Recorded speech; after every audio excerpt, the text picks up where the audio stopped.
Next समझते हैं प्रेरण द्वारा आवेशित करना। पिछले लेक्चर में हमने चालन द्वारा आवेशन की विधियां पढ़ रहे थे कि आवेशन कितने प्रकार का हो सकता है। तो एक तो हमने पढ़ा चालन द्वारा आवेशित करना, दूसरा हम पढ़ रहे हैं प्रेरण द्वारा। तो प्रेरण द्वारा वाली विधि में क्या विधि है, प्रेरण विधि में क्या विधि है, इसमें कैसे करते हैं चालन।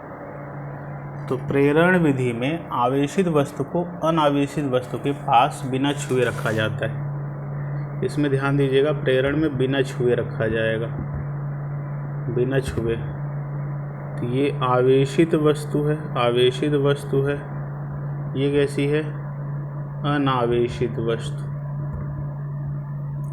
आवेशित वस्तु को अनावेशित वस्तु के पास रखा जाता है, लेकिन बिना छुए, इसको टच नहीं कराएंगे। तो बिना छुए रखा जाएगा। ऐसा करने से अनावेशित वस्तु के आवेशित वस्तु के पास वाले सिरे पर विपरीत प्रकृति का आवेश। देखिए, तो जब इसमें ये जरूरी है प्रेरण में कि ये दोनों वस्तुएं जो हो ये चालक होनी चाहिए। जिन दो वस्तुओं के बीच में प्रेरण हो रहा है, प्रेरण मतलब इसको प्रेरणा मिलेगी, इससे प्रेरणा मिलेगी, इससे प्रेरणा मिलेगी इसको कि इसमें भी आवेश उत्पन्न हो जाएंगे। क्योंकि ये कैसी वस्तु होगी, क्योंकि ये इसको क्या बोलते हैं,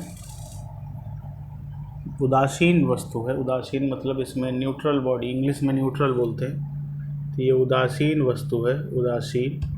तो इसमें इसकी प्रेरणा से इधर ऋण, इसमें क्योंकि दोनों होंगे आवेश एक दूसरे को कैंसिल कर रहे होंगे, ये धन वाला इसके ऋण को खींच लेगा और धन वालों को उधर भगा देगा। क्योंकि इसमें दोनों आवेश होंगे, तो ऋण वाले को अपनी तरफ खींच लेगा और धन वाले को उधर भगा देगा। तो ये कब होता है, जब इसको बिना टच कराए करेंगे। अगर इसको टच करा देते तो पूरे यही वाले आवेश उसमें चले जाते। तो अगर टच करा के करते हैं उस विधि को बोलते हैं चालन विधि। और बिना टच कराए कर रहे हैं इसको क्या बोलते हैं, प्रेरण विधि। इसकी प्रेरणा से अब क्या हुआ कि अब ये वाले आवेश न जाएंगे, क्योंकि छू नहीं रहा है, इसमें छुआते नहीं है, तो ये विपरीत वाले आवेश उत्पन्न हो जाएंगे। ये प्लस है तो इधर माइनस हो जाएगा और प्लस वाला उधर चला जाएगा। अच्छा, ऐसा होगा, ऐसा ही होगा। इसमें टच नहीं कराना है, बस हो गया, इस चीज़ का ध्यान रखना। और दोनों ही वस्तुएं, ये जो वस्तुएं हैं जिनके बीच में प्रेरणा हो रही है, दोनों ही वस्तुएं कुचालक होनी चाहिए, मतलब चालक नहीं होनी, दोनों ही वस्तुएं चालक होनी चाहिए। तभी आवेश तो इसमें प्रेरित, तभी तो आवेश इसमें उत्पन्न होगा। ठीक है, तो अनावेशित वस्तु के सिरों पर आवेश केवल तभी तक बना रहता है, ये अनावेशित वस्तु पर आवेश तभी तक बना रहेगा जब आवेशित वस्तु उसके पास उपस्थित रहती है। ये और ये इसमें आवेश तभी तक बना रहेगा जब तक ये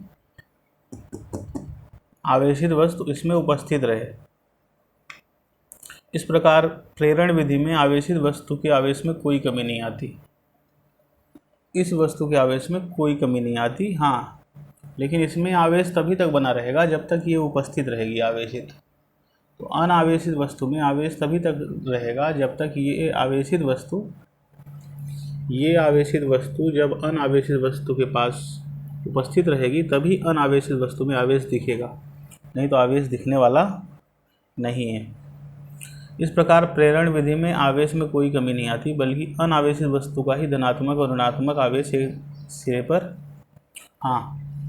प्रेरण में क्या होता है, इसको प्रेरणा मिली कि इसमें आवेश उत्पन्न हो गए। बस ध्यान देना है, दोनों ही चालक होने चाहिए और दोनों को टच नहीं कराना है। प्रेरण विधि में एक दूसरे पर एकत्र हो जाते हैं आवेश। ठीक है, और दोनों ही चालक होने चाहिए। अब चलिए इसको आगे समझते हैं। एक कुचालक स्टैंड पर रखी अनावेशित वस्तु B को ऋण आवेशित वस्तु ए द्वारा धन आवेशित करना दर्शाया गया है। चित्र 1.6 ए में ऋण आवेशित वस्तु ए को बी के समीप लाने पर पी पर धन आवेश तथा दूसरे सिरे क्यू पर ऋण आवेश प्रेरित हो जाता है। क्योंकि बी के इलेक्ट्रॉन प्रतिकर्षित होकर पी से सिरे क्यू की ओर चले जाते हैं। ये कुछ उदाहरण इसमें दिया है, इसको समझ लेते हैं।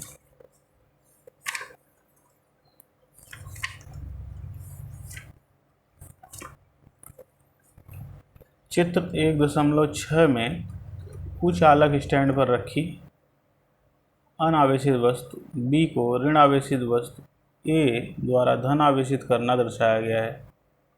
चित्र 1.6 ए में, ये शिवलाल की बुक है। चित्र 1.6 ए में ऋण आवेशित वस्तु ए को बी के समीप लाने पर उसके पास वाले सिरे पी पर धन आवेश तथा दूसरे सिरे पर ऋण आवेश प्रेरित हो जाता है। क्योंकि वस्तु बी के इलेक्ट्रॉन प्रतिकर्षित होकर सिरे पी से सिरे क्यू की ओर चले जाते हैं। अब यदि 1.6 बी भांति में ऋण आवेशित वस्तु को हटा लिया जाता है तो वस्तु बी के इलेक्ट्रॉन पुनः अपने स्थान पर चले, जैसे वस्तु बी अनावेशित हो जाती है। अब यदि ऋण आवेशित वस्तु ए की उपस्थिति में चित्र 1.6 की भांति वस्तु बी द्वारा बी का दूर वाला सिरा हाथ से छूकर भू संकर्पित कर दिया जाए तो सिरे क्यू के इलेक्ट्रॉन पृथ्वी में चले जाते हैं, लेकिन सिरे पी का धन आवेश वस्तु ए के ऋण आवेश के आकर्षण बल के कारण बंधा रहता है।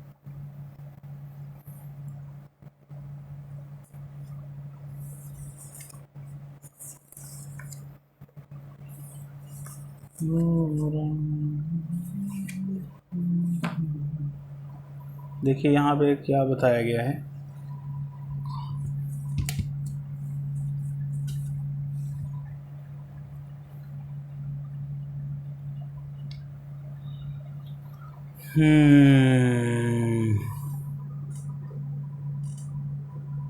तो यहाँ पे बी में क्या बोल रहा है, अब यदि 1.6 बी की भांति वस्तु ए को हटा लिया जाए तो वस्तु बी के इलेक्ट्रॉन पुनः अपने स्थान पर चले जाते हैं,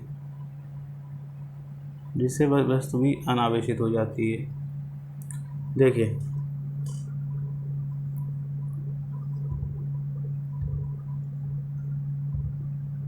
ये क्या थी, ये अनावेशित वस्तु, ये आवेशित नहीं थी लेकिन चालक थी,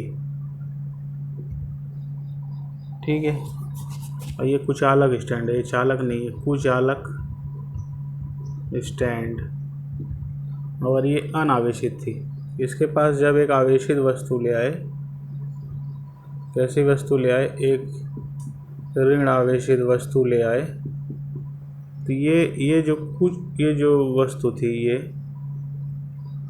इस पे आवेश नहीं था, ये इसमें भी आवेश आ जाएगा। और प्रेरण से आएगा, क्योंकि टच नहीं करा रहे हैं, प्रेरण में टच नहीं कराते, तो इसमें ऋण है तो इधर धन आ जाएंगे और ऋण वाले उधर चले जाएंगे, ऋण वाले उधर चले जाएंगे। अच्छा ठीक है। जबकि अगर इसको हम हटा लें, अगर हम इसको हटा लें तो फिर से, अगर हम इसको हटा लेते हैं तो फिर से ये वस्तु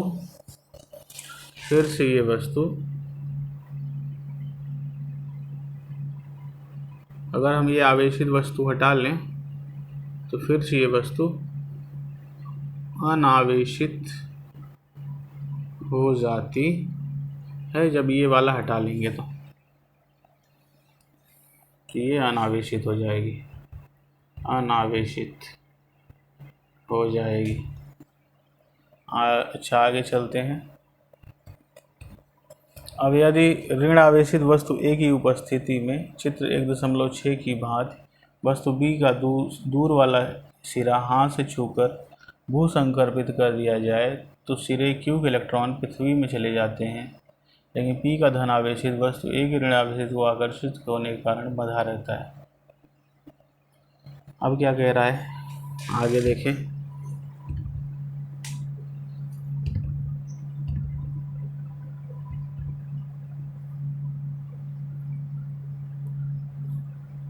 ये ऋण आवेशित वस्तु थी, ऋण ऋण ऋण ऋण ऋण।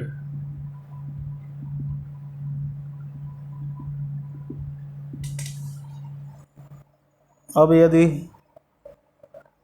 यदि ऋण आवेशित वस्तु ए, ये ऋण आवेशित वस्तु है, ऋण आवेशित वस्तु ए की उपस्थिति में चित्र 1.6 सी में की भांति वस्तु बी का दूसरा वाला सिरा हाथ से छूकर, ये वस्तु बी है, इसका दूसरा वाला सिरा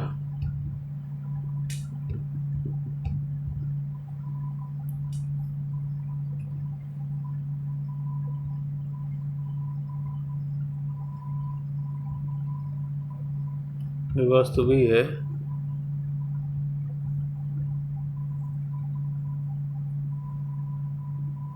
ये कुछ अलग स्टैंड है। अगर ठीक है इसमें आवेश इसके पास ले आए, टच नहीं कराए, तो इसमें धन आवेश और इधर ऋण आवेश उत्पन्न हो जाएंगे। लेकिन अगर इसको हम पृथ्वी से कनेक्ट कर दें, ये पृथ्वी का चिन्ह है, तो यहाँ के जो ऋण आवेश वाले इलेक्ट्रॉन थे, ये इलेक्ट्रॉन पृथ्वी में चले जाते हैं। अगर इस साइड वाले को हम पृथ्वी से जोड़ दें तो इधर के इलेक्ट्रॉन पृथ्वी में चले जाएंगे।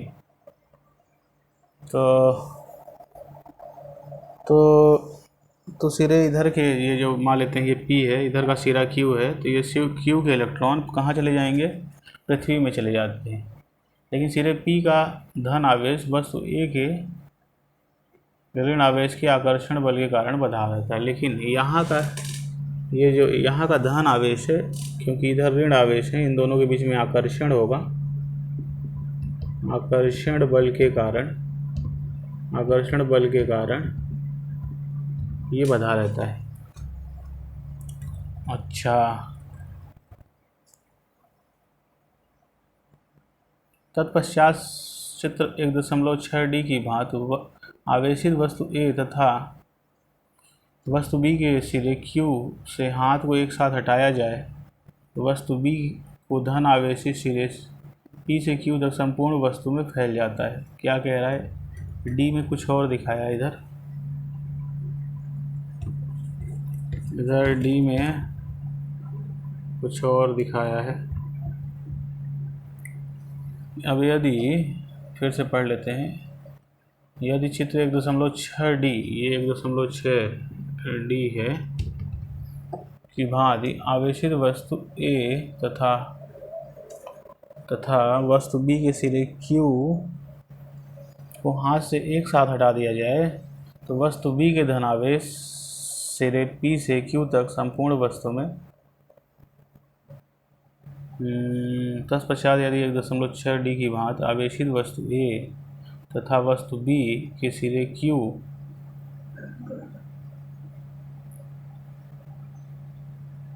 से हाथ को एक साथ हटाया जाए तो वस्तु B के को धन आवेश सिरे P से Q तक संपूर्ण वस्तु में फैल जाता है। चित्र 1.6 डी की भांति आवेशित वस्तु A तथा वस्तु B के सिरे Q को हाथ से हटाया जाए तो वस्तु B के धन आवेशित सिरे से P से Q की तरफ संपूर्ण फैल जाते हैं। ये नोट डाल के लिख लें, नोट यहाँ पे,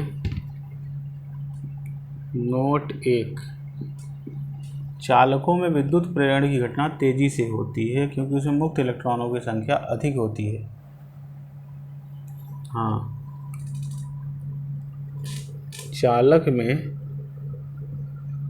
विद्युत प्रेरण, यहाँ पे एक आवेशित वस्तु थी, अनावेशित थी, तो अनावेशित को प्रेरणा मिली कि आवेशित वस्तु से आवेश ले लिया, तो विद्युत प्रेरण की घटना तेजी से होती है। किसमें? चालक में। तो चालकों में विद्युत प्रेरण की घटना तेजी से होती है क्योंकि उसमें मुक्त इलेक्ट्रॉन अधिक होते हैं। क्योंकि चालकों में मुक्त इलेक्ट्रॉन अधिक होते हैं। इसके विपरीत कुछ चालकों में विद्युत प्रेरण की घटना धीमी होती है। इसके विपरीत कुचालकों में विद्युत प्रेरण की घटना धीमी होती है। अच्छा, चालक में प्रेरण तेजी से होता है, कुचालक में धीरे होता है। दूसरा देखें, कागज अथवा कार के छोटे छोटे टुकड़ों को आवेशित कांच या एबोनाइड की छड़ की ओर आकर्षित होने के कारण विद्युत प्रेरण ही है। आवेशित छड़ को कागज के टुकड़े पास लाने या पास वाले सिरे पर छड़ के विपरीत प्रकृति का आवेश प्रेरित हो जाता है। दोनों विपरीत आवेशों में आकर्षण होने के कारण कागज का टुकड़ा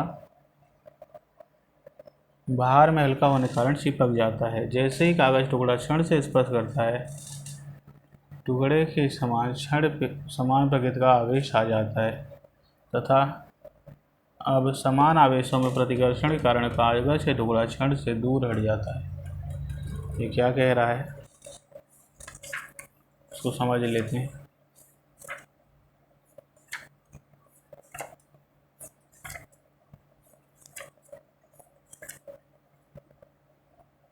इसको अच्छे से समझ लेते हैं। कागज अथवा कार के छोटे छोटे टुकड़े को आवेशित कांच या एबोनाइड की छड़ की ओर आकर्षित होने के कारण विद्युत प्रेरण ही है। कागज अथवा कार्क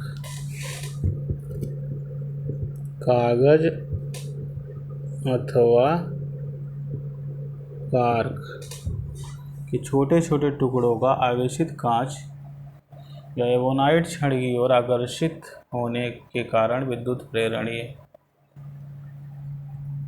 कागज अथवा कार्क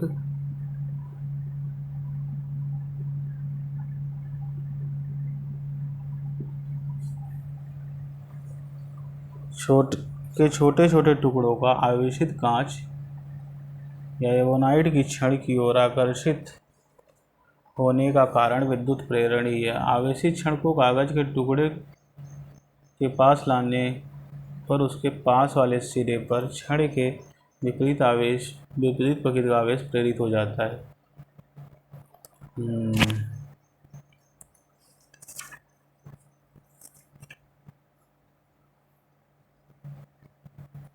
कागज अथवा कार्क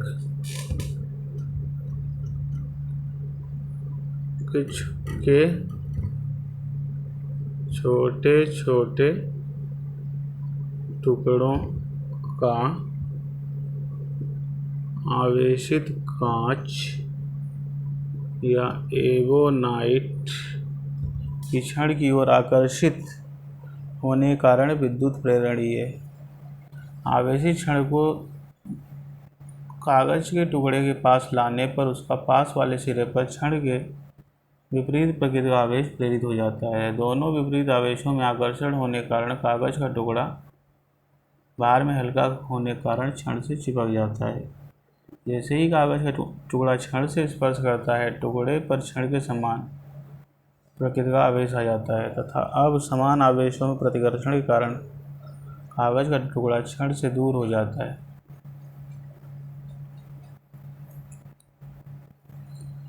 कागज अथवा कार के छोटे छोटे